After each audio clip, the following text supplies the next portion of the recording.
मोदी जी, इस पाकिस्तान को बहुत जल्द मजा चखाने का वक्त है, क्योंकि ये जो 28 लोग मरे हैं इनकी मौत जाया नहीं जाना चाहिए। इन आतंकवादियों की जो मंशा थी वो ये थी कि यहाँ एक समुदाय को टारगेट करके मारना, एक समुदाय को टारगेट करने का उनका मतलब और मकसद ये था कि भारत देश के अंदर, भारत देश आगजनी में चलेगा, यहाँ हिंदू मुस्लिम फसाद होंगे।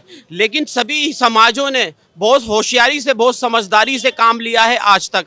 मेरा कहने का मतलब ये है, आतंकवाद का कोई धर्म, कोई मजहब, कोई धर्म, कोई मजहब नहीं होता। वो मरे नहीं हैं 28 लोग, वो देश के लिए शहीद हुए हैं। क्योंकि ये इतनी गंदी हरकत की है, एक वाइफ के सामने एक हस्बैंड को मार दिया जाता है, एक माँ के सामने एक बेटे को मार दिया जाता है। मैं कह रहा हूं कि इस पाकिस्तान आतंकवाद की फैक्ट्री ने ये हमारे देश के अंदर बहुत गलत काम कर कर दिखाया है, क्योंकि इसका रिएक्शन बहुत जल्द से जल्द मिलने वाला है। क्योंकि नरेंद्र मोदी जी ने पानी भी बंद किया, वीज़ा भी बंद किया, इससे सारे मुआहदे इनसे कैंसिल होंगे। आज 2014 के बाद का जो भारत है, वो आज भारत देश तेज गति से तरक्की की ओर दौड़ रहा है। और पिछले टाइम के अंदर, जैसा कि आपने देखा होगा, 2014 से पहले हमारे इस भारत देश में आतंकवादी कम से कम 50 से 60 अटैक हैं, आतंकवादी अटैक इस भारत देश के अंदर 2014 से पहले। लेकिन उन सरकारों ने, उन अन्य विपक्षी दलों ने कभी पाकिस्तान के खिलाफ कोई एक्शन नहीं लिया है, कभी एक्शन नहीं लिया है। क्योंकि पहली बार 2014 के बाद जब पुलवामा अटैक हुआ था, आपको याद होगा, 47 हमारे भारत देश के जवान शहीद हुए थे। नरेंद्र मोदी जी ने सर्जिकल स्ट्राइक करके, तुरंत सर्जिकल स्ट्राइक करके पाकिस्तान को घर में घुस के मारने का काम किया था उन आतंकवादियों को। ये आतंकवादी गतिविधियां, ये हमले होते रहे हैं, लेकिन अभी जो आपने हालिया तस्वीरें देखी हो, अगर जो जम्मू कश्मीर में लोग मरे हैं, इसको लेकर के कश्मीरी लोगों में आपने देखा होगा कि जो लोग श्रद्धांजलि दे रहे हैं वो कहीं ना कहीं मुस्कुरा भी रहे हैं। उनकी कुछ पोस्ट, उनकी फोटोज वायरल हो रहे हैं। आप देखेंगे कि इतनी बड़ी घटना हमारे देश में घट जाती है, हम पाकिस्तान को जो है कह रहे हैं कि पाकिस्तान ने किया है, लेकिन आप देखेंगे कर्नाटक में कुछ महिलाएं जो है पाकिस्तान का फ्लैग निकाल रही थी जमीन पर से। ये भी तो सवाल उठते ना। फिर मेरा मानना ये है, इस भारत देश के अंदर हिंदू हो, मुस्लिम हो, सिख हो, ईसाई हो, झंडा एक ही चलेगा, तिरंगा। ठीक है।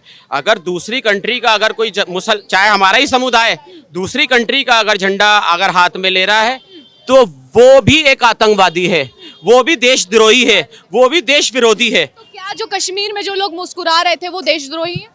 मैडम, मैंने नहीं देखी अभी तक कोई भी इस तरीके की वीडियो, आप बता रहे हैं। और आपके चैनल के माध्यम से ही मैं देश के लोगों को ये मैसेज देना चाहता हूँ, अगर उन्होंने ये हरकत की है तो बहुत शर्मनाक हरकत है। क्योंकि वो जो 28 लोग मरे हैं वो हमारी ही फैमिली है, हमारे भारत देश के ही रहने वाले हैं। अगर आपको उनका एहसास नहीं है तो लानत है तुम्हारे को मुसलमान कहने पर। कि कश्मीर में हम लगातार पाकिस्तान को दोष दे रहे हैं, पाकिस्तान भी इसमें मिला हुआ है, लेकिन हमारे घर के जो कश्मीरी लोग थे, कहीं ना कहीं आप देखेंगे कि उनके भी नाम सामने आ रहे हैं। अभी तक 15 से 20 लोगों की लिस्ट जारी हो गई है, उनके भी नाम आ रहे हैं। क्या कहेंगे, घर का बेदी लंका ही ढा रहा है इस तरीके से? असल में जम्मू कश्मीर की जो लोकल पार्टियां हैं, 2014 से पहले आतंकवाद को बढ़ावा देने वाले ही वो लोग थे। क्योंकि उन लोगों ने कश्मीर का भला नहीं चाहा कभी, कश्मीर की आवाम का भला नहीं चाहा कभी। क्योंकि असल में उन्होंने अपनी हिंदू मुस्लिम की राजनीति कर कर अपने वोट बैंक बनाकर और अपनी रोटियां सेकते रहे वो। क्योंकि 2014 के पास जब भारतीय जनता पार्टी की सरकार आई है, मैं लोगों से सुनता हूं, 30-40 साल बाद कश्मीर तेज गति से तरक्की की ओर दौड़ रहा था। मैं ये कहना चाहता हूं आपके चैनल के माध्यम से, कश्मीर की जो तरक्की को रोका जा रहा है, ये इस तरीके की हरकत करके कश्मीर की तरक्की को रोका जा रहा है। हमारा देश तेज गति से जो आज तरक्की की ओर दौड़ा जा रहा है, उसको रोका जा रहा है। आज हमारे देश की छवि विदेशों के अंदर, हमारे देश की छवि को खराब करने का काम किया जा रहा है। आज भारत देश जो है विश्व गुरु बनने की कगार पर जा रहा है, उसको रोकने का काम किया जा रहा है। क्या कहेंगे, जिस तरीके से हमारे देश में आतंकवादी घटना हुई उसके बाद जो है लगातार मांग हो रही है कि कोई सर्जिकल स्ट्राइक होनी चाहिए।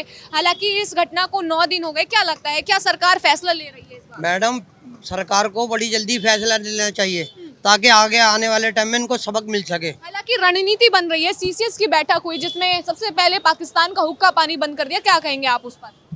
असल में देखो, पाकिस्तान एक आतंकवाद का अड्डा है और आतंकवाद की फैक्ट्री है।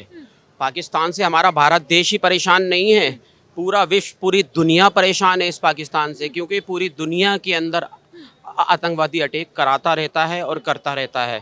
तो मेरा मानना ये है, मैं आपके चैनल के माध्यम से देश के प्राइम मिनिस्टर श्री नरेंद्र मोदी जी से अपील कर रहा हूँ कि हमारी जितनी फ्रेंड्स कंट्री हैं, 40 के करीब हमारी फ्रेंड्स कंट्री हैं, जैसे कि पिछले टाइम के अंदर नरेंद्र मोदी जी आपने पुलवामा अटैक के बाद सर्जिकल स्ट्राइक करके पाकिस्तानी आतंकवादियों को उनके घर में घुस के मारने का काम किया था। इस बार जो है नरेंद्र मोदी जी, अकेले आप नहीं, अकेले भारत देश नहीं, जो हमारी फ्रेंड्स कंट्रियां हैं 40 कंट्रियां, उनसे बातचीत कर ये 40 की 40 कंट्रियां पाकिस्तान के आतंकवाद के खिलाफ सर्जिकल स्ट्राइक करें और आतंकवाद का अंत करें इस पाकिस्तान से।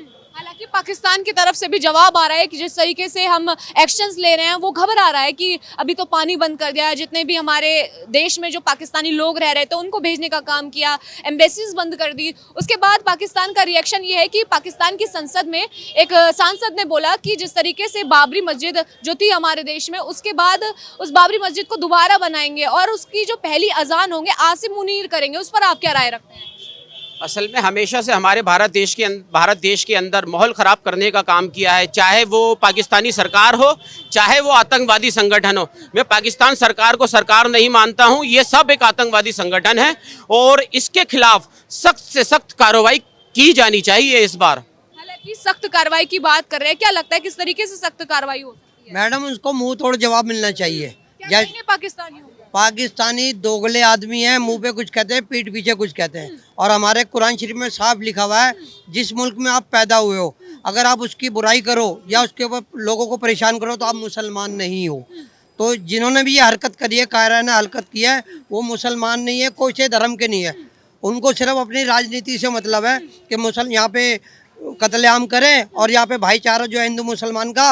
वो सच्चा मुसलमान कौन होता है? क्योंकि पाकिस्तान कह रहा है हम सच्चे मुसलमान हैं, जांच करवा लीजिए। सच्चा मुसलमान वो है जी जो दूसरे का भला करे, चाहे उसमें हिंदू हो, मुसलमान हो, सिख हो, ईसाई हो, कोई सी भी धर्म का हो, अगर उसकी सेवा करेगा तो सच्चा मुसलमान वो है, ना कि वो 5 वक्त का नमाज पढ़ने वाला। असल में सबसे पहली चीज़ मैं बताता हूँ आपको, अल्लाह का जो नाम शुरू होता है अल्हम्दुलिल्लाहि रब्बिल आलमीन। मेरा रब रब्बुल मुस्लिमीन नहीं है, मुसलमानों का रब नहीं है, रब्बुल आलमीन है, पूरे आलम का रब है। और पूरे आलम के अंदर पूरे आलम के अंदर जितने भी लोग रहने वाले हैं अल्लाह के लिए सब एक बराबर हैं। जो जिस तरीके से हुक्का पानी बंद कर दिया उसके बाद जो है आप देखेंगे जी उनका वीजा भी रद्द कर दिया है। असल में पाकिस्तानी जितने भी लोग लीगल तरीके से आए हैं हमारे हिंदुस्तान के अंदर वीज़ा पासपोर्ट लेकर, मैं अपील कर रहा हूं देश के प्राइम मिनिस्टर श्री नरेंद्र मोदी जी से कि इनको जल्द से जल्द बॉर्डर के पार फेंकना चाहिए। हमारे हिंदुस्तान के अंदर रहने का इनको कोई भी हक नहीं है। तुम्हारी कंट्री तुम्हारे लोग हमारे लोगों को मारें और हम तुम्हारे से मेहमानदारी करें, यहाँ इनको बॉर्डर पार फेंकना चाहिए, चाहे कितने भी लोग हों। और ये आपके चैनल के माध्यम से मैं एक बात और बोलना चाहता हूँ, ये आतंकवाद शुरू कहाँ से हुआ है? आतंकवाद भारत देश के अंदर आतंकवाद शुरू कराने वाली सिर्फ और सिर्फ कांग्रेस पार्टी है। वो उसका रीज़न मैं बताता हूँ आपको।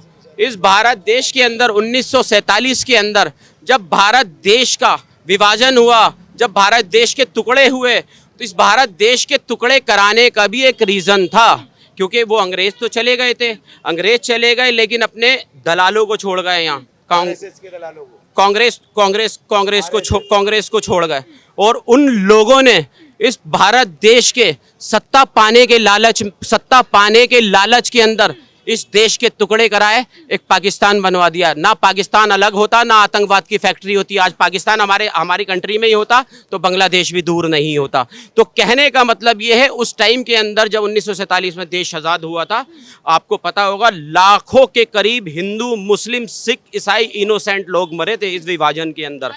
राहुल गांधी ये जो देन थी ये कांग्रेस की देन थी। और मेरा मानना यह है कि आज भारत देश के अंदर या भारत देश के अंदर जो आतंकवाद फैल रहा है या पाकिस्तान जो आतंकवाद की फैक्ट्री बनी हुई है, ये सब कांग्रेस की देन है। हालांकि इस मुद्दे पर सभी एकजुट हैं, हिंदू हो या मुसलमान हो, विपक्षी पार्टी भी एकजुट थी, लेकिन कहीं ना कहीं मोड़ आता हुआ दिख गया कि कांग्रेस ने इस बार जो है एक पोस्टर जारी कर दिया जिसमें लिख दिया कि गायब।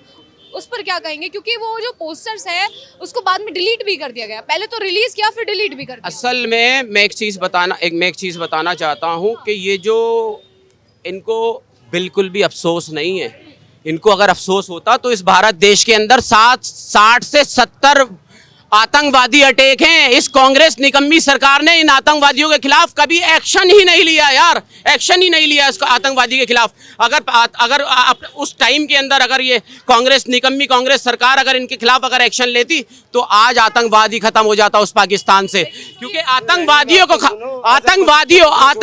को खत्म नहीं किया है, आतंकवादियों को बढ़ावा देने का काम किया है इस कांग्रेस सरकार ने। कंधार कांड में छोड़ गई। लेकिन जिस तरीके से ये हमला हुआ है उसके बाद कह रहे हैं कि 370 हटने के बाद क्या फायदा हुआ, आतंकवाद जिस तरीके से मुक्त बोलती थी बीजेपी पार्टी, उसके बाद क्या फायदा हुआ, हमला तो हो गया ना एक बार फिर से। हमला हो चुका है, हमला हुआ है, लेकिन जैसे पिछली बार सर्जिकल स्ट्राइक करके पाकिस्तान को मुंह तोड़ जवाब दिया था, इस बार भी भारत देश पाकिस्तान को उससे कहीं गुना ज़्यादा मुंह तोड़ जवाब देगा और इन आतंकवादियों को घर में घुस के मारने का काम करेगा। ये पाकिस्तान उछल रहा है, सिर्फ अंदर से खोखला हो चुका है। इसके पास तो रोटी बनाने के लिए आटा तक नहीं है, इसकी सुई अपनी तक नहीं है यार। इससे बड़ी बात क्या कहूँगा, ये अपनी सुई तक नहीं बना पाया, ये हिंदुस्तान से लड़ेगा क्या।